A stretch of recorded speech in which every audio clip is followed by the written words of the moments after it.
తాకట్లో ఉన్న బంగారాన్ని విడిపించి ఆ రోజున మార్కెట్ ధర కట్టి మిగిలిన డబ్బును మీకు అందిస్తుంది కొమ్మూరి గోల్డ్.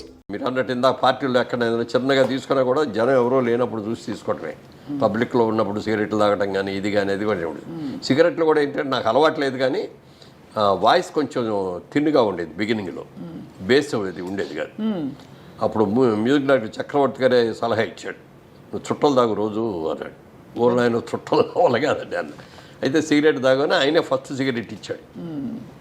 సిగరెట్ తాగిన తర్వాత అదొక రోజుకో 10 సిగరెట్లు అని అది లిమిట్ పెట్టుకొని ఆ లిమిట్ దాటకుండా అట్లా కొన్నాళ్ళు చేశాను. మళ్ళీ అయ్యప్ప మాల వేసుకుంటే మళ్ళీ మానేసేవాడిని. మళ్ళీ మాల అది తీసేసిన తర్వాత తాగాడు. ఒక రోజున అనిపించింది, అయ్యప్ప మానేసాము కదా, 30-40 రోజులు మానేసాము, ఎందుకు ఇప్పుడు ఎందుకు కట్టి చేయాలి అని అనుకున్నాను. అంతే మళ్ళీ మానేసాం. అంతే అక్కడి నుంచి అది కూడా బంద్, అంతే కట్. సార్ ఇప్పుడు మీకు కృష్ణ గారు చాలా ఆత్మీయులు. కృష్ణ గారు విజయ నిర్మల గారు పెళ్లి చేసుకున్నప్పుడు మీరు సీన్లో ఉన్నారా? అంటే అప్పటికి నేను లేదు. అప్పటికి మీరు లేదు. అప్పుడు నేను ఆర్టిస్ట్ కాదు. ఆర్టిస్ట్ కాదు, కానీ మీకు ఫ్రెండ్గా పరిచయం కదా అంతకుముందు కాలేజ్ నుంచి. మీరు ముక్కులు వెళ్ళేసుకున్నారు, అయ్యో ఇలా చేశారేంటి అని కొంచెం వచ్చింది ఆ ఫీలింగ్. అంటే బికాజ్ అంటే he's a very good family man. అదే అమ్మాయి కూడా చాలా సంసారపక్షంగా ఉంటుంది, ఆవిడ కూడా చాలా మంచిది. కృష్ణ గారి భార్య, పిల్లలు ఇంతమంది ఉండగా ఈ టైంలో ఏ అబ్బాయి చేసుకుంటాడు ఏంటి అని అనిపించింది. కానీ మీరేమి ఇంటర్ఫియర్ అయ్యేవారు కదా, ఎందుకంటే చాలా మంది విషయాలు. పెద్ద హీరో అయిపోయాడు, మనం వెళ్ళి నువ్వు ఇది చేసేది బాగాలేదు అని మనం చెప్పలేదు. మనకి అందరికి జనానికి తెలిసేటప్పుడు పెళ్లి చేసేసుకున్నారు.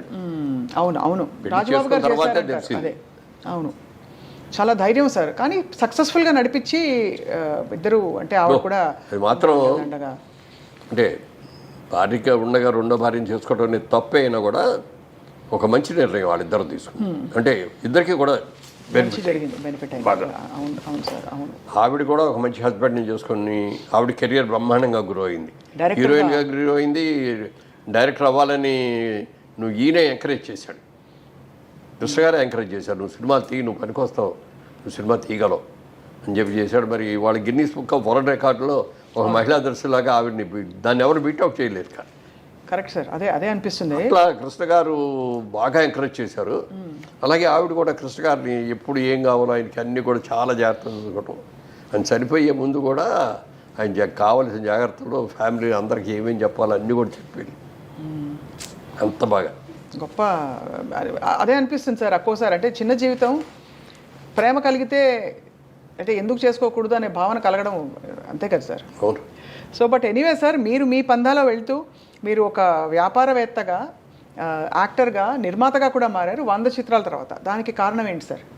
అదే బిజినెస్ ఫీలింగ్ మనసులో ఉండబట్టే నేను వచ్చిన తర్వాత మెడ్రాస్లో సినిమాలు చేయటం, మనకి ఏంటి సినిమాలు చేస్తాం, ఇంకేంటిది, మనం బిజినెస్ మర్చిపోకూడదు కదా, మన మెయిన్ ఇది కదా అని అనుకుని అప్పుడు బిజినెస్ ఏం చేద్దాం అనుకున్నప్పుడు సినిమాలు మనమే తీస్తే బెటర్ కదా, మనమే సినిమాలు తీస్తే మనం మంచి క్యారెక్టర్లు చేసుకోవచ్చు, బాగుంటుంది అనేది ఒకటి.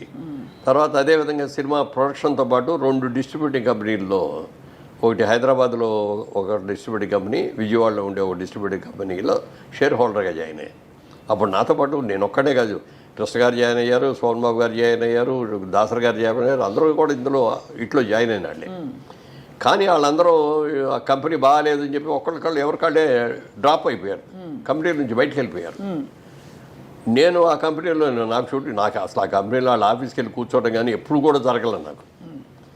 ఎప్పుడో సంవత్సరానికి ఒకసారి ఎప్పుడు బాగుంది బాబు మన కంపెనీ అయినా ఆయన చెప్తే అలాగే అండి అనేవారు తప్ప ఎక్కడ ఏ రోజున ₹1 ఇదిగో లాభం వచ్చింది ఈ సంవత్సరం మీరు తీసుకోండి అని కూడా ఇవ్వలేదు.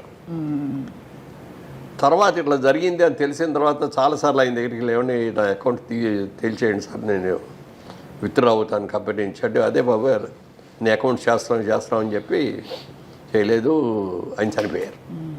చనిపోయిన తర్వాత ఆ కంపెనీ మీద ఉన్న అప్పులన్నీ నా మీదకి వచ్చారు.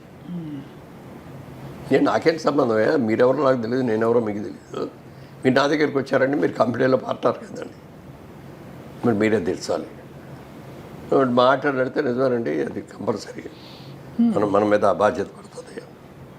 అప్పుడు అందరిని పిలిచేసి నేను మీకు సంబంధం లేదు, నేను తీసుకోలేదు, అయినా మీరు కట్టాలంటున్నారు కాబట్టి మీరు కట్టిన డబ్బుకి నేను వడ్డీ ఇవ్వను. ఫస్ట్ నెంబర్ 1 అసలు అమౌంట్ ఎంత అయితే ఆ అమౌంట్లో 50% ఇస్తాను నేను అంతకంటే ఎక్కువ ఇవ్వలేను, నా దగ్గర అంత సంపాదన కూడా లేదు.